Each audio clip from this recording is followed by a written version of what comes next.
Причины скрипа ламината может быть основных три. Первое — это рабочий, неровный пол сделали. Из-за этого ламинат сгинается, ломаются замки, появляется скрип.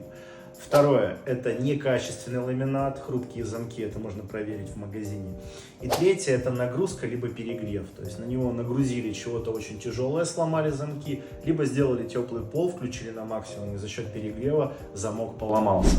А как это исправить? Исходя из причины, уже определяются места, где скрипит ламинат, перебирается, то есть старый ламинат вы демонтируете, новый монтируете, с учетом уже этих проблем. Если пол неровный, его нужно выровнять.